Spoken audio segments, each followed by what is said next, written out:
Before today's episode, I want to ask for your interest. We'd like to open our Keep It Real episodes up to you, the listener, and have discussions on topics driven by the content of this podcast and our social media. If you're interested, we'd love to hear so by dropping us a message on our Instagram. Our handle is ResilientPPT, ResilientPPT. Thanks. Welcome to the Resilient Performance Podcast. I'm your host, Doug Kachigian, and today I'm joined by Tracy Fober. From learning the basics of weight training and physical therapy with Olympian and physical therapist Derek Crass in Belleville, Illinois, back in 1998, to working with the US Ski and Snowboard team for 4 years leading up to the 2018 Winter Olympics, Tracy has worked with athletes and patients of all levels of ability. Over that time, she has promoted the concept of physical health for life and sport, integrating knowledge and practical experience from the fields of exercise science, rehabilitation, and the sport of weightlifting. Tracy is a respected performance professional in the United States and actively works to promote integration of sports medicine and athletic development through local workshops, national presentations, and social media. She brings her passion for health to the residents of Park City with her private practice, Iron Maven Performance Health. Inside her small but mighty facility, Tracy is able to take a very personal, individualized approach with every patient, client, and athlete, providing them with the care and attention they deserve. In this episode, we discuss the way that Tracy seamlessly integrates rehabilitation and athletic development, and we also get into her work with elite Alpine and Freestyle athletes with both the US Ski and Snowboard team, the national team, and her private practice. Without being dramatic, these are the types of athletes where if they are not truly physically and psychologically prepared for their event, the consequences can be catastrophic on the snow. So Tracy gets into some of the unique aspects of preparing these athletes for competition. Tracy, thank you so much for coming on. So I wanted to begin by talking about, there's this seemingly new trend in the field of physical therapy where physical therapy has been integrated with strength and conditioning, and you have a lot more therapists who can, are comfortable treating along that entire continuity of care.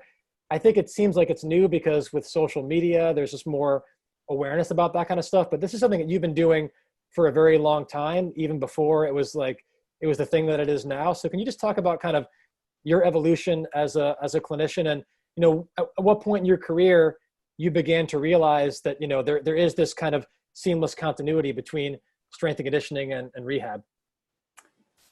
I've had the great fortune of being able to work in a variety of settings, and that started 4 months after I graduated from PT school way back in December of 1997. I was an inpatient rotating therapist at St. Louis University Hospital for 4 months. And then I got the opportunity to go work in a private orthopedic sports med clinic, very small. And that just happened to be owned by a therapist who was a weightlifter in the 84 and 88 Olympic Games, Derek Crass. And he opened a small 1,200 square foot facility in Belleville, Illinois. And we saw traditional outpatient orthopedic patients, but then also did some sports performance with local high school kids and did some personal training type stuff. And so right away at the beginning of my career, I was able to start learning to manage both in the same setting. And I think that's very important that there was no physical difference of the environment that I was in where I could do both things. So that kind of set the scene. I also got to experience what it was to do progressive, higher level resistance training. Derek mentored me in resistance training. I'd been an athlete in high school and college, but no real formal training. And in your PT education, resistance training doesn't get actual programming doesn't get a whole lot of time. So I was learning all of these things and doing them on a daily basis. And he sent me to Vern Gambetta's Building and Rebuilding. And there I got to really see what it was to have a foundation of body weight movements in your toolbox, and started integrating that. And then as my career progressed, I was in a high-end personal training setting where I got to see my first cash-based physical therapy patients in home. I also worked in a Velocity Sports Performance franchise back in 2005 as their assistant director. And so I had my hands in a lot of different areas, whether it was sports performance or orthopedic rehab. And then when I opened my own practice in 2010, and I was managing young athletes, both their physical preparation and then any of their rehab. So if they had a sore shoulder, they had patellofemoral pain, they had a sprained ankle, it was very easy to rehab them because we had built this foundation of this physical literacy and movement competency. And boom, we could just put them right back in if they had, a dent or a ding or even a more serious issue. And we could, it was clear to me that this stuff truly is on the same continuum. It's just a matter of how you apply it and dose it. There's no difference if you understand that it's all movement based, right? It's all human movement, it is the same thing. It's just looking at, how vigorous it is and how the physicality is a little bit different with some people, but it's basically all the same. Yeah. And you mentioned, Vern being an influence, and like, just looking at some of your work, it speaks to the fact that you've sought a lot of mentorship and experiences outside of the field of physical therapy, to kind of connect some of those dots. So besides Vern, like, what were some of the other experiences or people that influence you outside the field? Because you're doing, like, you're having your athletes do Olympic weightlifting, you're having them do track and field influence things, and none of which are things that we actually get in our formal education. So you had to have gotten it from somewhere. Right. That started probably with weightlifting coaches, working with Derek, and then meeting more of the weightlifting community, getting my own weightlifting coaching certification. I was never a competitive weightlifter. I'm a groupie. I love the sport. I love supporting those athletes because those coaches taught me that strength and mobility are not mutually exclusive things. Okay. That's where I really saw the benefit of thoracic spine, shoulder mobility, what ankle mobility means to back health, what hip mobility means to back health. And that, basically weightlifters are just solving the problem of picking up heavy things and putting them down. And that applies to a lot of our patients who get injured. And so weightlifting coaches, Derek Crass, Harvey Newton, Mike Bergner, John Thrush, those people really influenced, my understanding of resistance training programming and using heavier training in the preparation or the rehabilitation of athletes. And then Kelvin Giles, who became a part of the GAIN community, who was a coach, track and field coach, physical educator, a coach at the highest level. And so really the idea of giving people mechanical efficiency, the idea of resilience, he was very influential in my understanding of that. And that all sort of really fed into my physical therapy education. And Shirley Sarmons, a lot of people really refer to Shirley, and having Shirley in person was such a privilege. But the whole idea that you look at the movement system and you see movement as something that can, from the top down, create challenges physically, affect tissue, affect the body, but then you can also use movement to address those things. And we're not necessarily having to do a lot of manual work or use modalities. We can be different. We can truly be the experts in movement and using movement to help people accomplish whatever goals they have in life, and to be in their environment successfully and take care of themselves. So weightlifting coaches, Vern, Kelvin, I would say a guy named Steve Merland, just really embracing all of the stuff that is outside traditional physical therapy training, and what tools there are, and that our greatest tools are space, the human body, and gravity. So, and then you get to have fun learning how to use all these other fun things. Yeah, and it's funny because, I mean, obviously, the things that people like you and I will post on Instagram or social media, it's only a snapshot of what we do. And same thing with everybody. You don't want to judge somebody based on their social media and their online, characterization, but it can be revealing. And if you do a Google image search for physical therapy, it conjures up certain images, and those images look nothing like the things that you're posting. I mean, the things that you're doing are more indicative of like athletic development, true physical education. It kind of reminds me of sort of an adult version of some of the stuff that Jeremy Frisch is doing with youth athletes. And, I think as a field, physical therapy, it's pretty good at like restoring range of motion, getting people to quote unquote physical level of function, normal level of function. And I don't think that there's a lot of controversy about like how to get full range of motion back in a knee, but I think that where the profession is probably lacking is like, all right, once you get that range of motion back, how do you truly prepare somebody for sport, which is where, you're differentiating yourself. You mentioned some of these cool experiences. You ended up, I think, within the last couple of years, you had a position as a physical therapist for US Ski and Snowboard. So how did that come to be?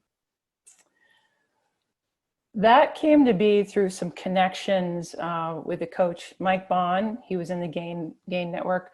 Mike became a strength and conditioning or athletic development coach with US Ski and Snowboard.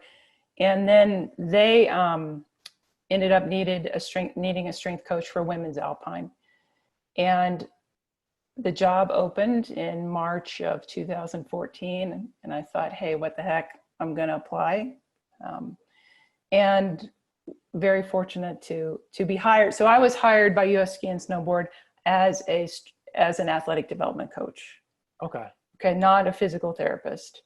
And it was kind of rare because, if you don't have experience in snow sport, it's kind of challenging to get into snow sport and be accepted. But I was very grateful that Mike, sort of encouraged me. And then his boss, Troy Flanagan, who's now the head of high performance for the Milwaukee Bucks and orchestrating that organization's high performance department, Troy Flanagan hired me. And that was how I got into snow sport. I was at first hired for women's Alpine. And that was somewhat of a challenging situation because in US Ski and Snowboard, high performance, all of our coaches in athletic development were hired separately. They were not hired by the coaching staffs. Okay. So as you know, you need to have good engagement with your technical and sport coaches if you want to be successful. And it was kind of like a perfect storm. They just hired new women's Alpine coaches who are European. They hired me to be the strength coach for women's Alpine World Cup team. And that really just didn't quite work out. And so I was lucky enough, Troy was like, hey, it's going to be okay. And so then I became the rehab strength coach. I had the wide enough skill set. He's like, you're going to stay and we're going to like let you help rehab people. And so that's how that worked. And so I was there doing sort of helping transition people from acute rehab to their return to sport. And then we had another coach. We had our snowboard, half pipe and slopestyle athletic development coach move on to professional sport. And they needed somebody. And so they put me into that position. So I held the position of the athletic development coach for snowboard teams, but then also continued doing some return to sport rehab and helping out the therapist. So most of the time I was not really acting as a physical therapist. I was acting as an athletic development coach.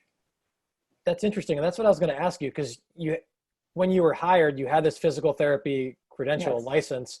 Yeah. You're being hired to be a strength coach. And obviously you have the skill set to see the entire continuum.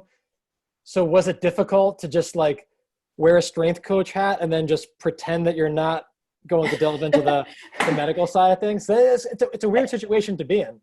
It is a weird situation to be in. And sometimes it was challenging, and that helped me to grow professionally, to learn how to sometimes not speak my mind. And then other times, how do I communicate things with people, and how do I help our group of professionals integrate in a more efficient manner that benefits the athletes. And so like one of the cool things I got to do was we wanted to, they were using the FMS for screening, and they said, well, we'd like to maybe make a change. Can you develop something else for us? So I got to put together a whole new athlete readiness and screening program. And that was a really challenging, but professionally invigorating thing to do. And that's still in use right now with them.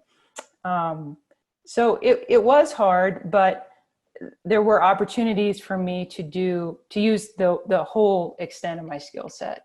And that was professionally satisfying to be able to work in those. But at the same time, it's also very interesting because you're never quite accepted as a real physical therapist, and you're never quite accepted as a real strength coach. Huh. And that's always kind of made me smile sometimes. Like I've applied for jobs as a physical therapist for other national teams, and I've been told I'm not clinical enough. You know, you need to post more Bosu ball pictures on your Instagram, then you'll be more clinical. Right. And, you know, I don't have I'm old enough that I don't have a DPT, and I have not gone back to school to get my DPT. Like that matters, right? Yeah. Right. And I don't have an OCS, and I don't have an SCS. Yeah. And those things can be roadblocks in some organizations where they struggle to appreciate what it is to return an athlete from a devastating injury back to high level sport. You don't learn that in school. You really can only learn that through kind of years of experience and going through the process and managing a number of athletes with different situations. Yeah. I mean, I don't know how deep you're comfortable going into this, but like when it comes to acceptance, the athletes don't care if your title is a strength coach or a physical therapist. They just care about, can you help them? So I feel like when it comes to your roles and responsibilities, it's really, and I'm just kind of hypothesizing. I mean, if I was in that situation, I feel like the only person who would care if I was a dual hat PT strength coach, but I was, wearing the strength coach hat, the only person that would care if I was doing quote unquote therapy too would be the physical therapist on staff, and they might feel threatened. Now, some physical therapists might be like, great, I could use the help. And others might be like, you should only wear you're only the strength coach. You shouldn't do rehab, even though the lines aren't very clear. So did you feel like you had, if you're able to talk about like that you had support from the other medical providers where they recognize that you are a credentialed physical therapist and you could help there? Or were they kind of like, this is our job and we don't want you delving into it? My physical therapy colleagues and my athletic training colleagues at US Ski and Snowboard were outstanding. They were very accepting, and I accorded them respect that they deserved. Yeah. And we would I did not do any manual work. I never did that. I would go in the PT clinic and I would observe and I would ask questions and I would, say, hey, I'm seeing this. How do you want to approach this? And I really saw my role as my job was to use movement, the higher level movement, to support what they were doing. That was my job. And I was lucky enough to have the the background and the training to understand what they were doing. I could talk to them, I could speak to them in their language. They respected me because they knew I had been through the same thing. Okay. Kind of more than the strength. So sometimes I was like this interpreter between, the performance staff and the sports medicine staff, and helping guide that and see like, well, we're really all in this together and we're really closer than you think. Yeah. And to really fully integrate the two and make sure that everyone was welcome in the one space that we shared, right? Mm-hmm.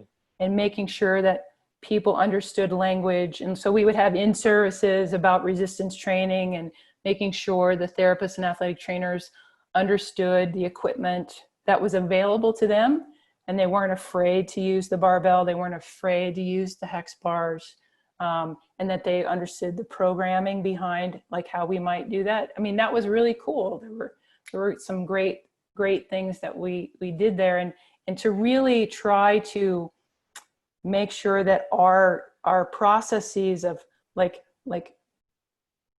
getting someone back into the plyometric work, how could we best do that, and that our language was the same, that we viewed the exercises as the same. And that's a big challenge in any organization, especially when it's a larger organization. You've got 7 different teams and all these different professionals trying to manage it. It gets complicated, but if everyone can be honest and feel like they can safely ask questions, and they can safely say, you know what, I don't understand this. I don't get it.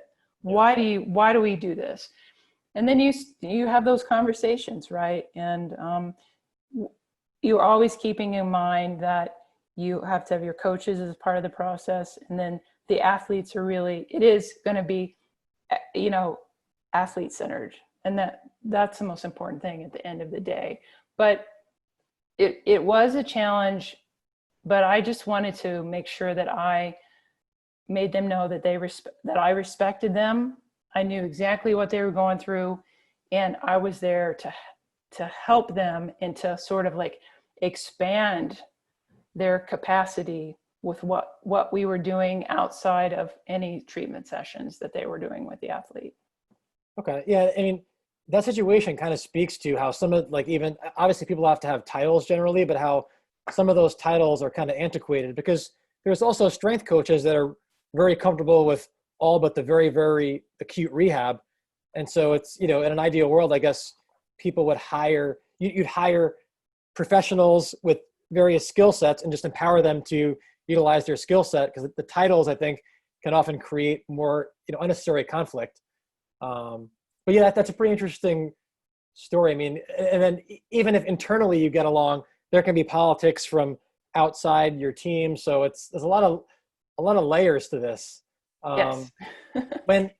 So when you finally settled into your role there, were you like traveling with the team to various races throughout the world, or were you kind of more like stationed at home and then working with the athletes that were injured and couldn't travel? What was that like? More the second option. I stayed home more and worked with athletes who were there. And, the reality was that the snowboard teams, historically, they had not had the strength coaches travel with them. And financially, that wasn't always available. So my job with them was to really communicate with our athletic trainer. And he was great because he got his CSCS. He was really embracing learning about the strength conditioning and athletic development elements. So basically my job was to work with him very closely, and he would be on the road with them throughout the winter months, traveling with them all the time. So he would do all of the rehab work and then also run most of the physical preparation session. So my job was to really work through him and work with him on those things. And then back home in Park City, help the other coaches who may have been on the road and the therapists who were based there manage the caseload there. So I didn't travel much to competitions. I went to some camps in Colorado. I did get to go to New Zealand with a snowboard half pipe camp leading into the 2018 games, but I was mostly here, which is fine with him. Yeah. Which was fine with me because in the reality of it, traveling with World Cup snow sports is brutal. It can be fun at a certain point in your life, but if you're further along, like the point that you were at, it probably isn't as fun. Exactly. It is brutal. You are lugging around bags and bags of equipment and treatment tables, and a lot of the staff are supposed to help set. If you're in the Alpine world, you might be helping to set gates. You might be out in 20 below zero temperatures, doing video. So there's a lot of hats you can wear on the road. No, it's really unglamorous. And I mean, yes. I'm only like a recreational skier, but like I've been in Squaw Valley. I was there during the Women's World Championships, and I would see, like after some training runs, like all various national teams in this like hotel gym trying to salvage some kind of a workout. They'd be in the hall right outside their hotel room, trying to do stuff. And like, a lot of them, like you said, don't have a lot of funding. And I remember I was with this group and I won a raffle and I got a box of Cliff Bars. And I'm like, I like pack pretty light. I'm like, I don't have room for this. So I went up to one of the national team coaches and I'm like, hey, do you want a box of Cliff Bars? And he's like, absolutely. He just grabbed it. Like, so like it's, you think that, I think people have a perception that even at this level that it's very, very glamorous, but I think except for like the really, really like top people that are sponsored, they're really like scrapping to make a living, right? Is that kind of your experience? Right. The pay is not, you're not being paid the highest by any means. You're benefiting, from the intangibles, the experience and all this stuff. It was one of the most interesting examples of what the humble surroundings, the non-glamorous surroundings.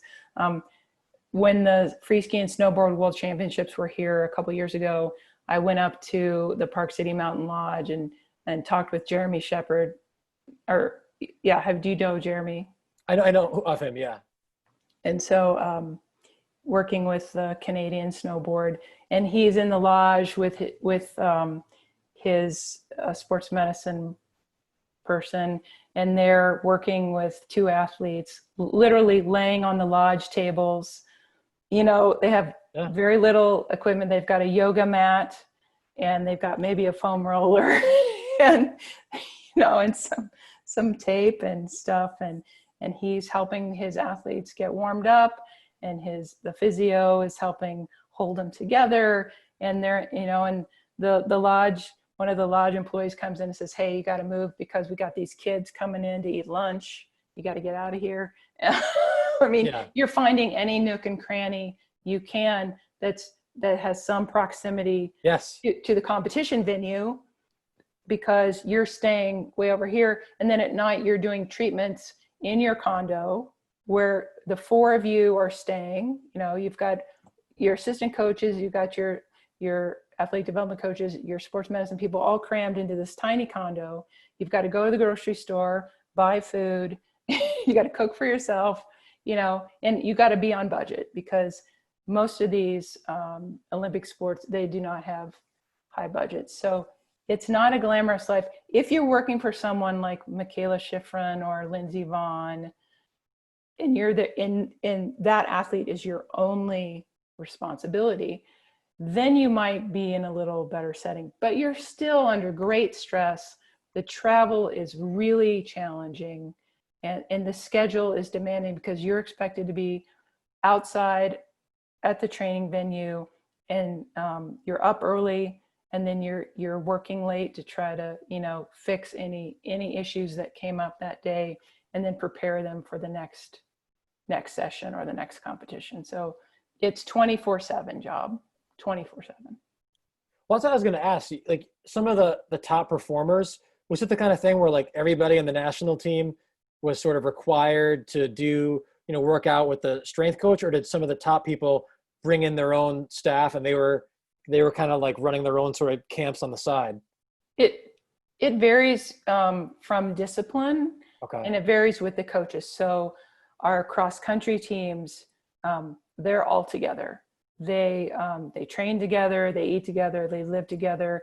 None of the team members it goes out individually and has their own thing. Alpine is a little bit different. They get to, some of those athletes have the resources, and they have their own staff, and then the rest of the team has the national team staff supporting them. In the snowboard and free ski sports, they tend to all be together, but how much they interact with the strength conditioning staff is kind of left up to them. They have a lot of independence with what they do, particularly if they're very successful. So it, like Kelly Clark, 5-time Olympian, in snowboarding for over almost 20 years. She worked very closely with Tashana Schiller, who was her strength coach. Even though I was the snowboard half pipe strength coach, she had worked with Tashana since 2010. So she continued to work with her, and then I helped kind of manage that. So it is a very fluid situation, and most of the acrobatic sport athletes, we tried to help support them and to get them to really engage and understand the importance of their physical preparation in terms of their health and their long-term, career aspirations. But that was up to them, and they were allowed to do as much or as little as they needed or as they wanted. So it really depended. And that was challenging, because I came from a team sport world. I was a team sport athlete. My husband is a swim coach. Those sports are highly regimented and structured, right? Yeah. And everybody does the same thing. Everybody shows up on time. Everybody trains together. That's very different in some of these sports. And so it took a little bit to get used to that and to be comfortable with that, and to be like, well, every day is a new day. Got to be ready for any situation.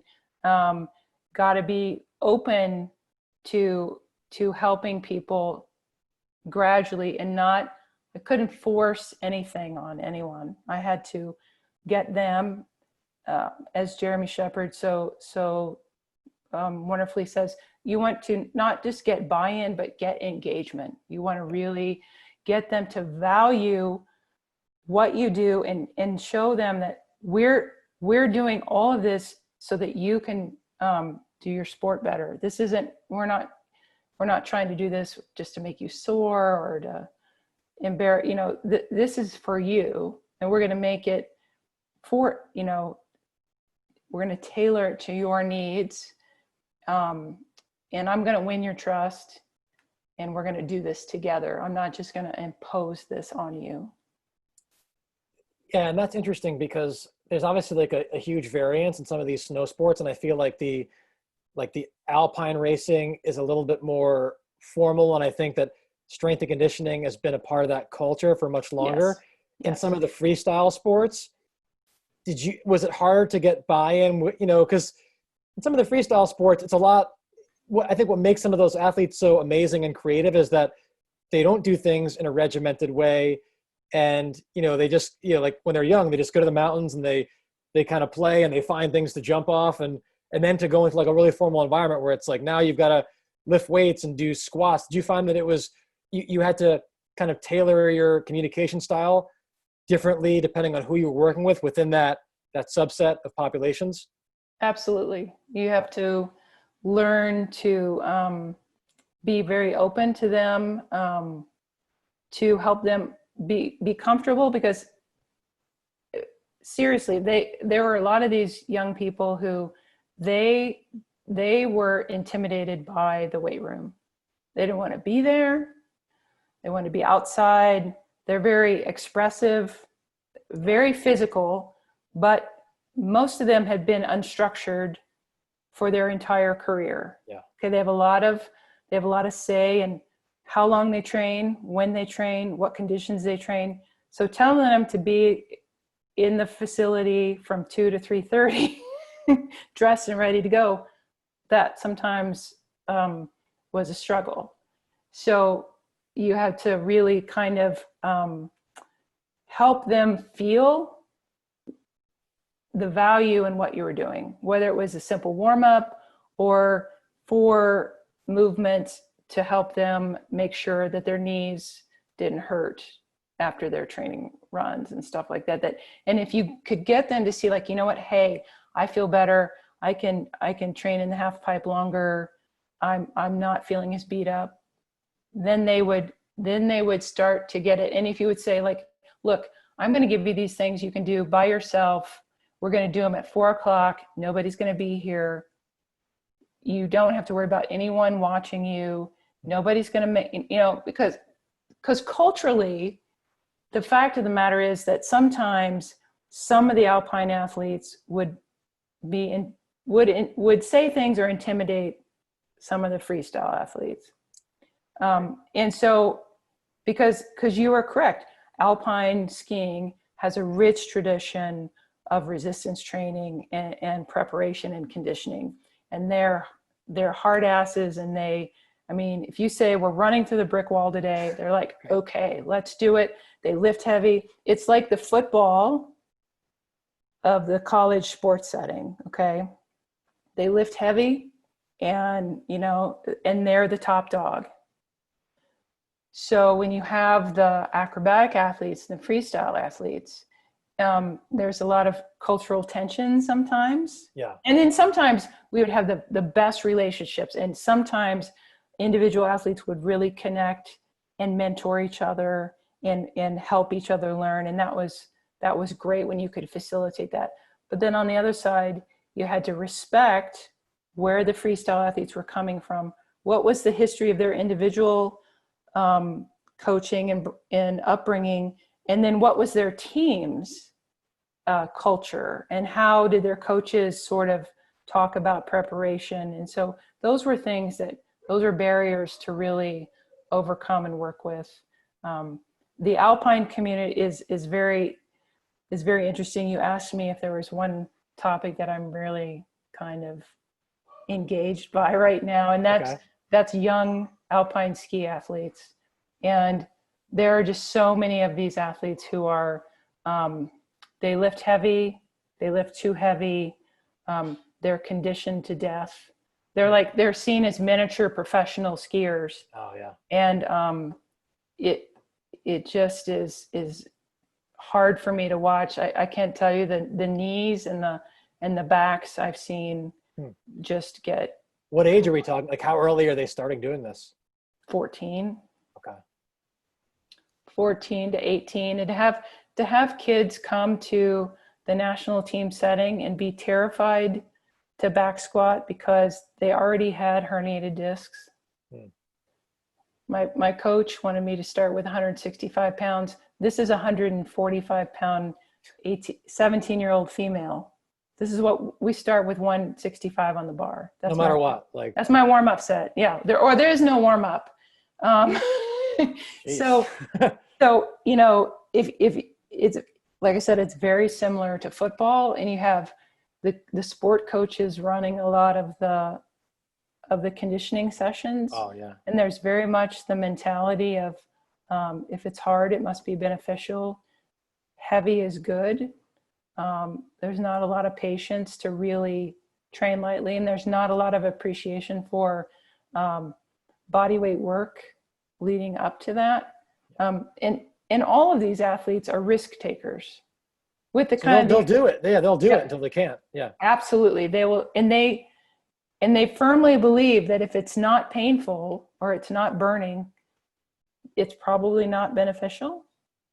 It's got to be hard. Every workout has to be hard to be beneficial. I mean, these people will, ski racers are like soccer players. They get their boots fit very, very snugly, right? Mm-hmm. They will train until their feet bleed. I mean, that's just, the kind of mindset that they have. Freeze their ass off in the racing suit. Yeah. Yeah. And so, if you break a wrist or a collarbone on a downhill mountain biking training session, well, that's part of the that's part of the gig.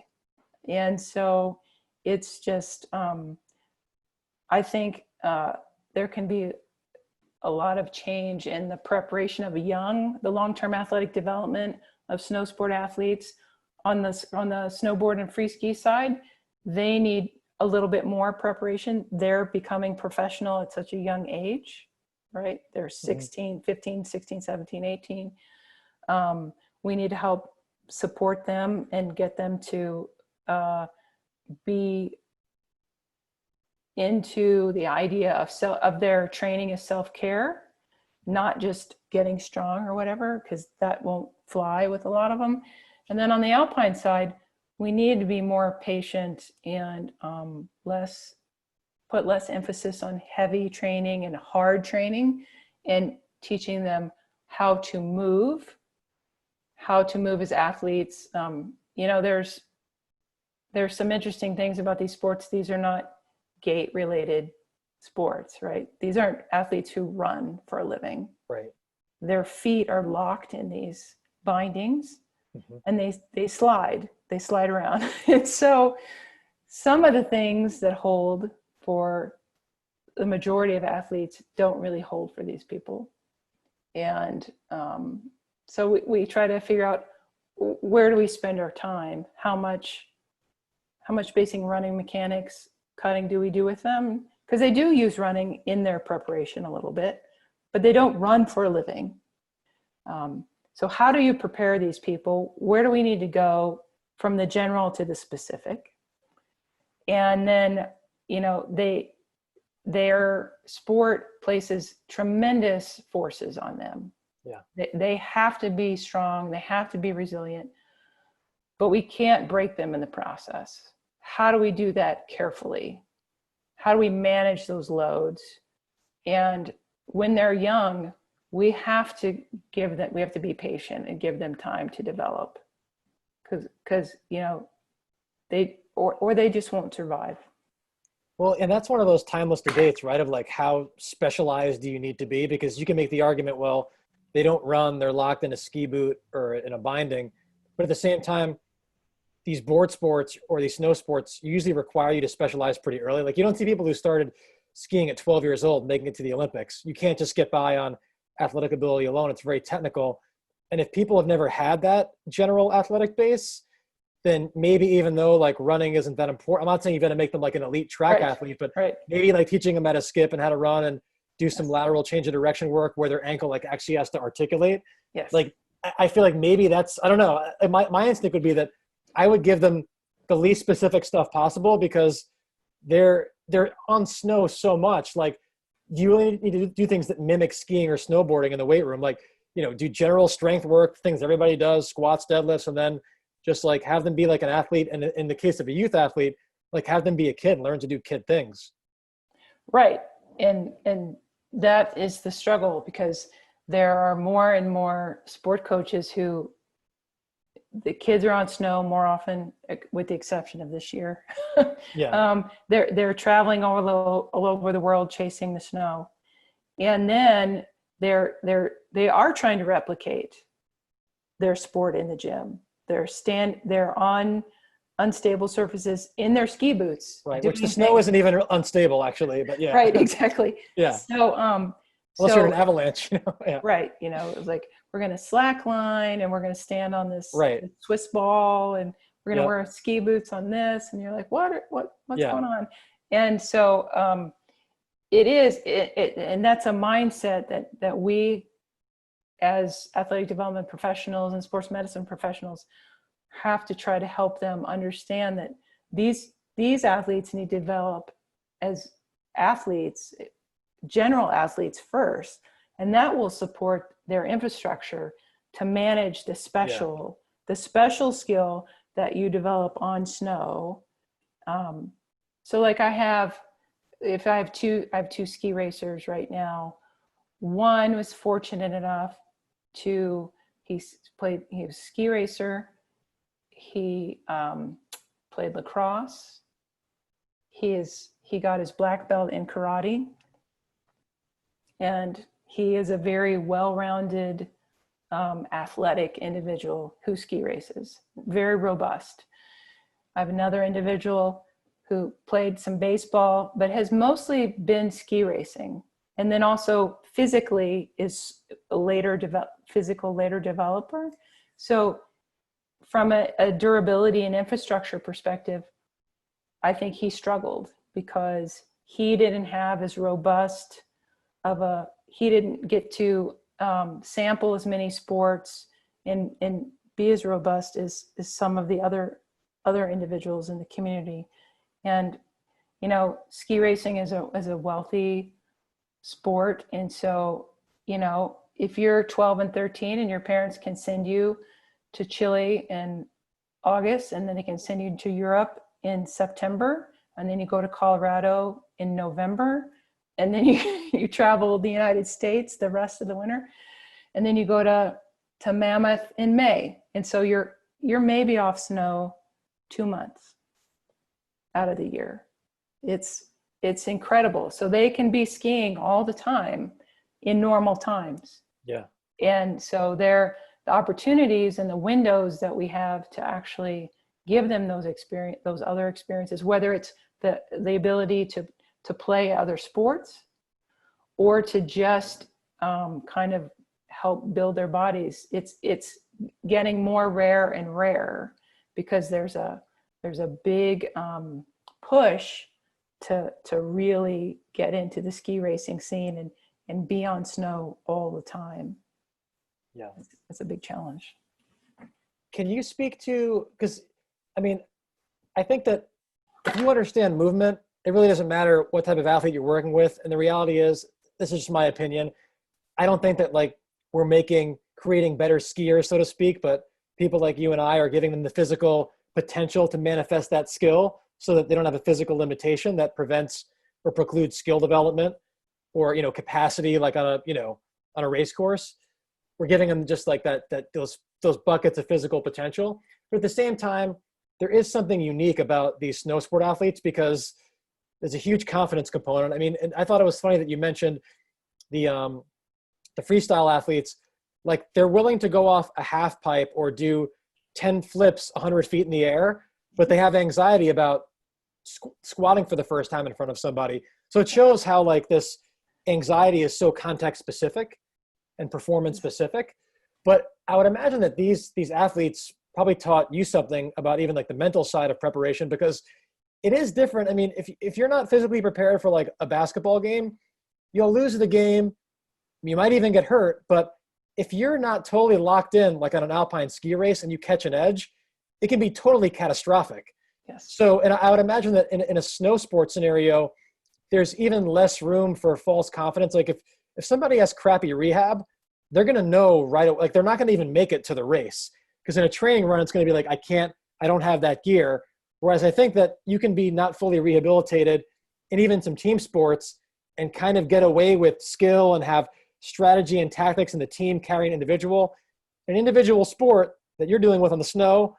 I don't think there's any room for that. So what was kind of surprising or unique to you working with that population? And what did they teach you maybe as a clinician that, maybe an experience you didn't have working with other types of athletes? Because I think it is a very unique population.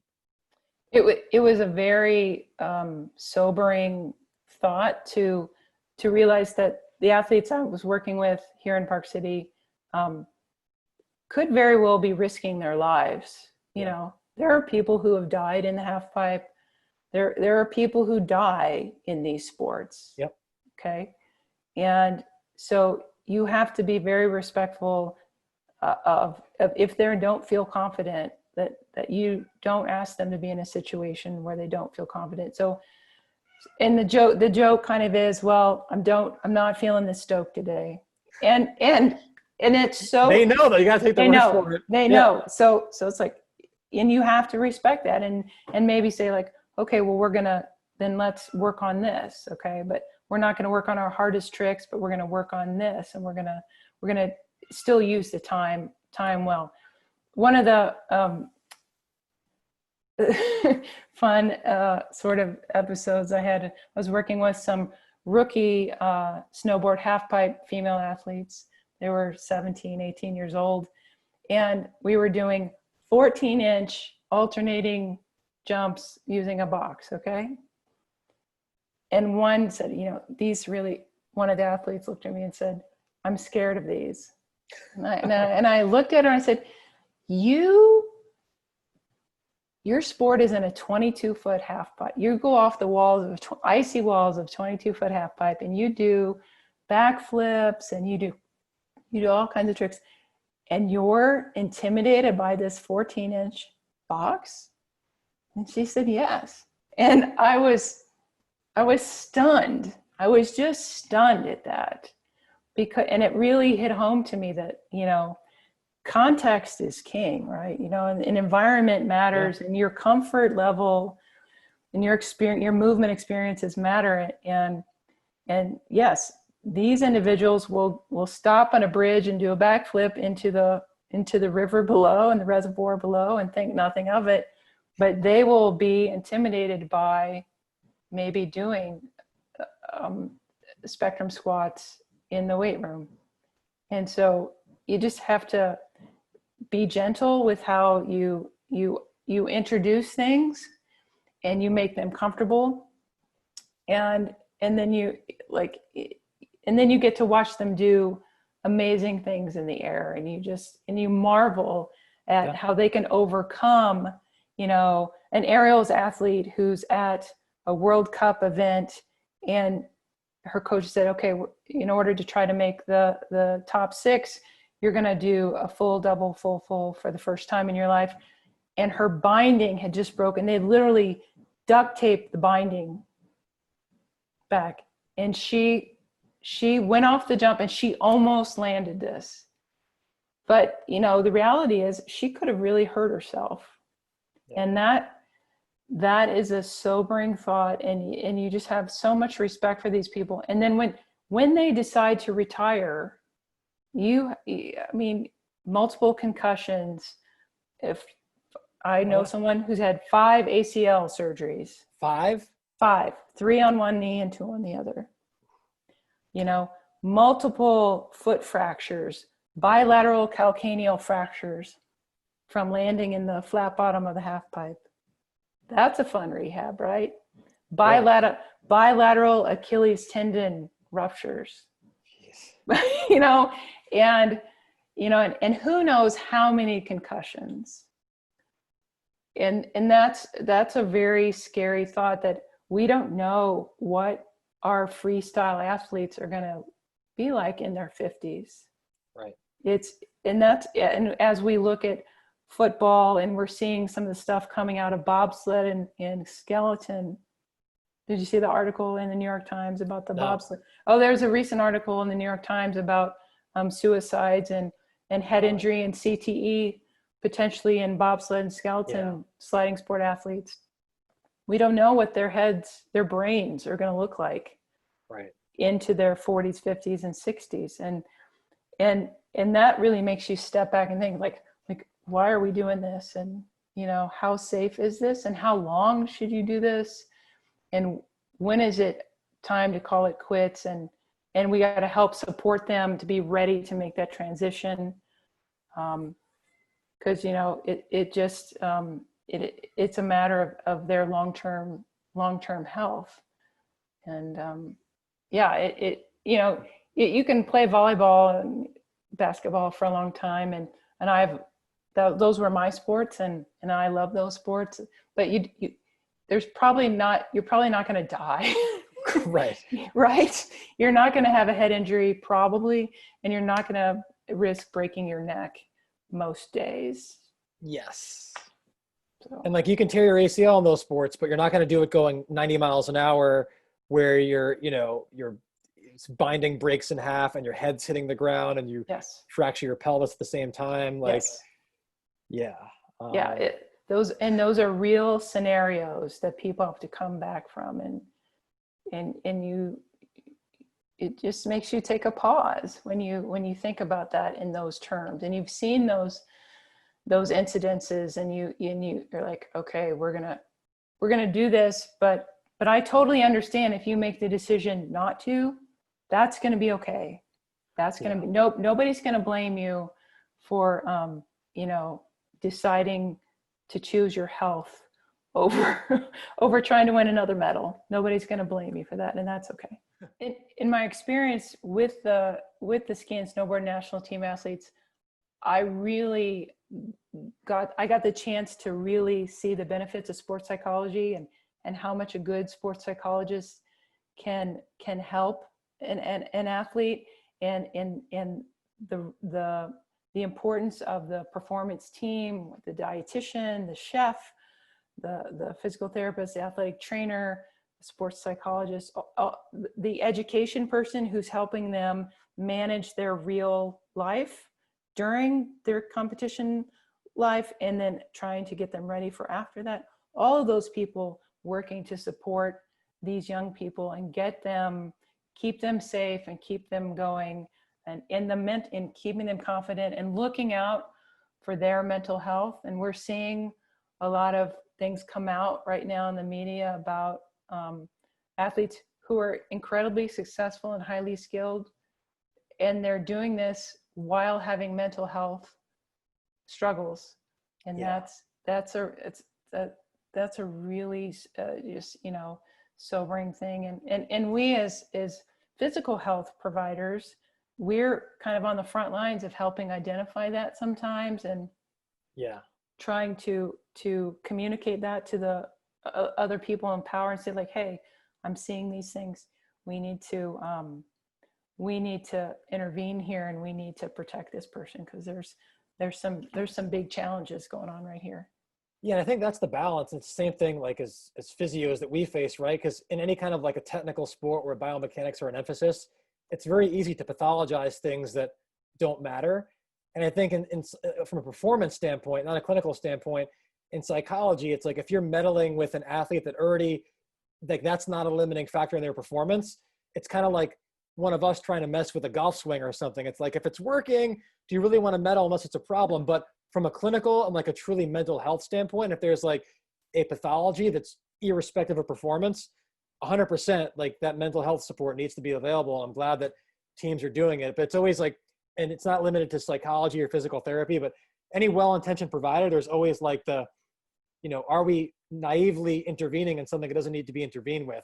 And that's something that I think like even I struggle with too, Yeah, and I mean, it can be as simple as like, are you becoming dependent on sleep aids because of the travel? Like those kind of things, something like if your athlete says, I can't get enough sleep, I'm taking Ambien or whatever and all this stuff, but and their travel schedule is just so intense and crazy, and they're going from time zone to time zone, back and forth from Europe to United States and Asia and all these things. And those are real world issues that we can help outside of the physical stuff.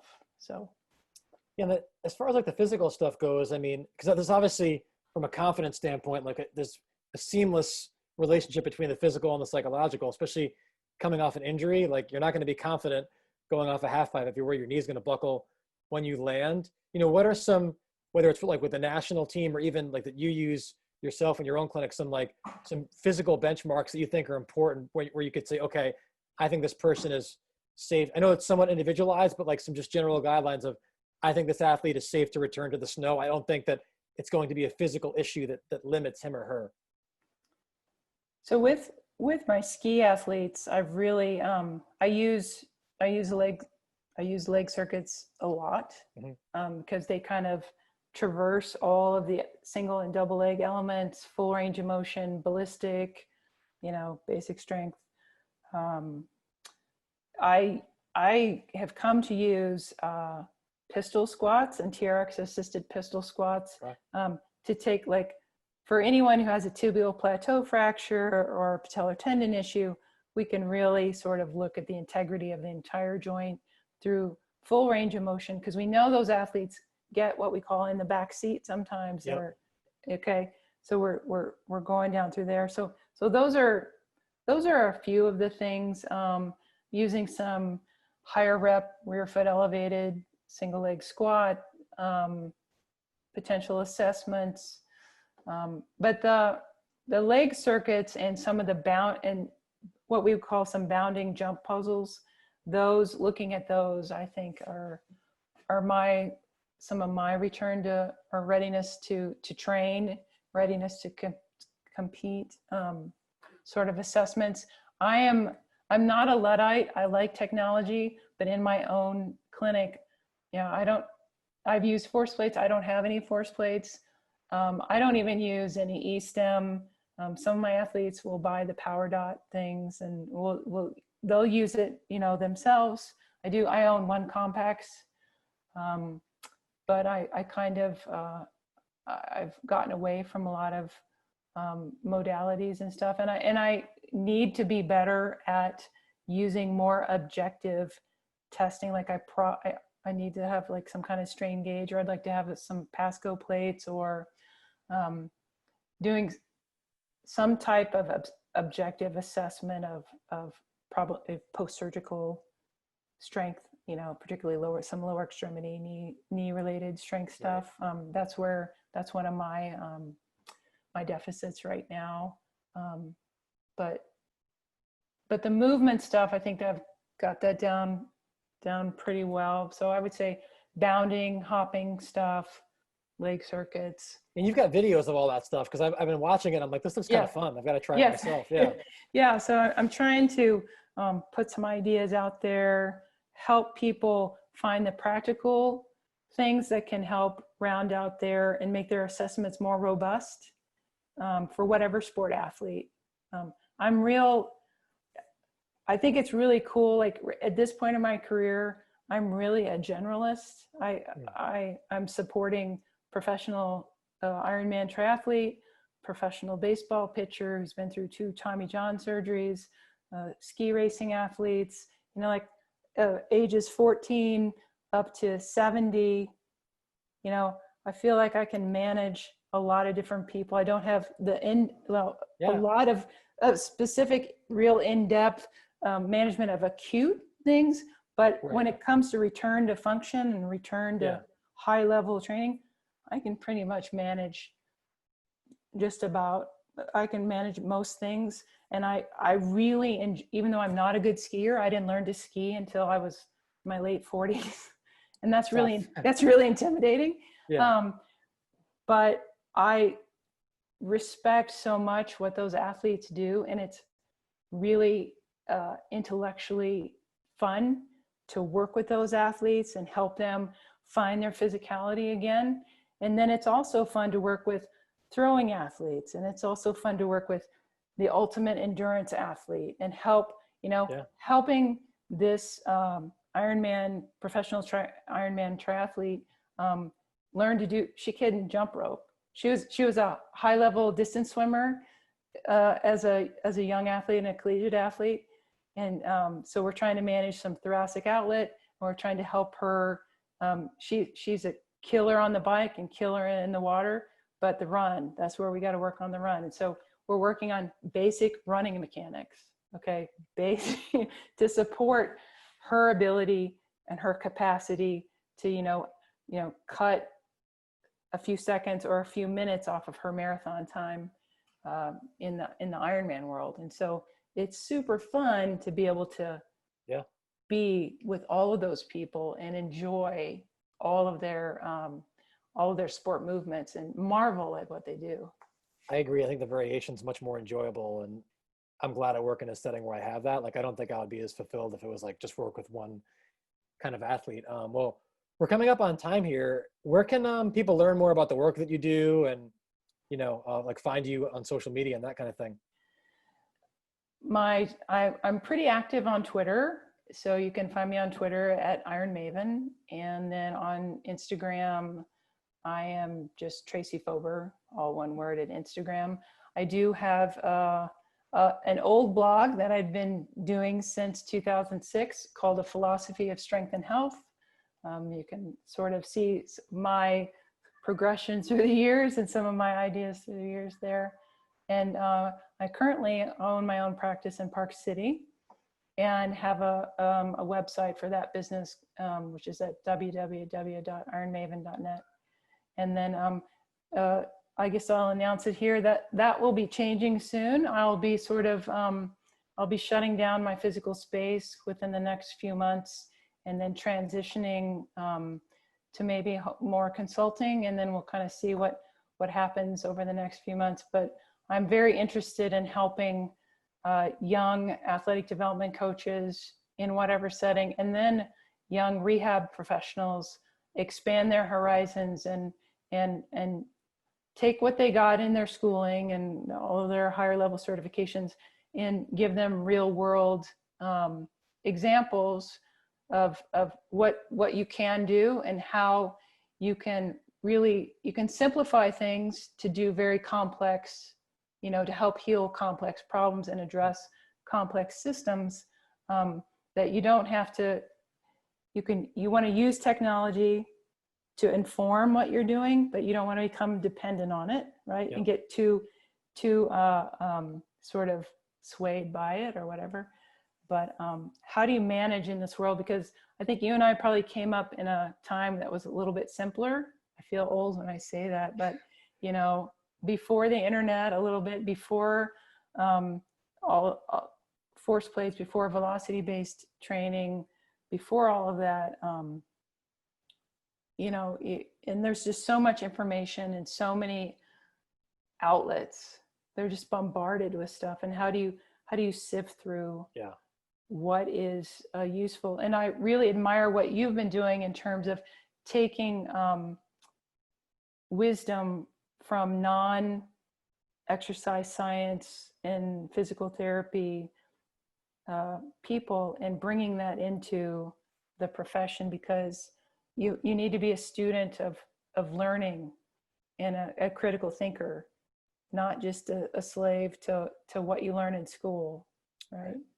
And so I really admire what you're doing with some of your continuing education content about that, and I would like to contribute to that. I would like to use my experience to help clinicians be more confident, and help them design spaces that and in environments that are really more practical, and that really facilitate truly movement-based programming versus diagnosis-based or protocol-based things, because those are not getting it. Yeah, well, selfishly, I'm looking forward to you coming out with all that stuff so I can consume it. So I'll have to stay on top of you so it gets done. Awesome. Well, thanks so much for your time. This was a lot of fun.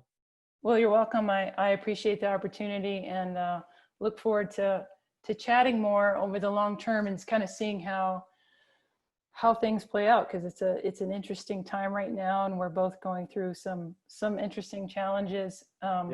But still trying to keep a positive outlook and really just contribute and keep good conversation going, right? I mean, it's just, you want to make things better, and you want to help people. I mean, we're in the helping profession, right? Yeah. So we want to help people, but also help our colleagues learn and do better every day. So thanks again, and I appreciate all that you do. Yeah, thank you. All right. As a thank you for listening, we'd like to offer a 10% discount on all products at resilientperformance.com. Please use promo code PODCAST at checkout. That's PODCAST. And I also encourage you to sign up for our mailing list to receive exclusive articles only available by signing up. Thanks for listening.